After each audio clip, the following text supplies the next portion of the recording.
কুখ্যাত সন্ত্রাসী শরীফুল ইসলাম কালিয়া, ওনাকে রাত আনুমানিক 11:30 ঘটিকার সময় গ্রেপ্তার করা হয়েছে হরিশপুরের নিচে একটা বিলের ভিতর থেকে, এবং এখানে স্থানীয় জনগণের সহায়তাও নেওয়া হয়েছে, প্লাস আমরা একসাথে গ্রেপ্তার করেছি।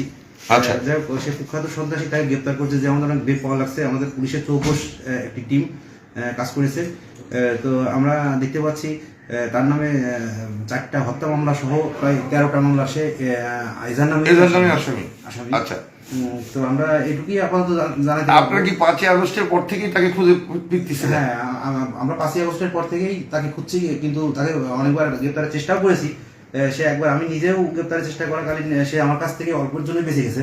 আচ্ছা, কিন্তু এবার আমরা আমাদের কৌশলটা সক্ষম হয়েছে। আমরা স্থানীয় জনগণের সহায়তা নিয়েছি, প্লাস আমাদের অন্য সোর্স ব্যবহার করেছি, করে আমরা যৌথভাবে অপারেশন করেই তাকে গ্রেপ্তার করতে সক্ষম হয়েছি। আচ্ছা, তো এত রাতে কি আপনারা আমাদের ফুটেজ দিতে পারবেন? না, আমরা আপাতত ফুটেজ দিব না, আমরা ফুটেজ আগামীকাল দিব। আমাদের উদ্যোতন স্যারদের সাথে কথা বলে আমি কর্তৃপক্ষের সাথে কথা বলার পর আপনি দিতে পারবেন, তার আগে দিতে পারবেন। আমি এই মুহূর্তে কথাই বলতে চাচ্ছিলাম না, তারপরে আপনারা যেহেতু সম্মানিত সাংবাদিকবৃন্দ আসছেন, আপনাদের সম্মানেই আমি সামান্য তথ্য দিলাম। আর আমি মামলা সম্পর্কে বিস্তারিত তথ্য নিয়ে আমাদের উদ্যোতন স্যারদের সাথে কথা বলে হয়তো আগামীকাল ফুটেজ দিতে পারবো।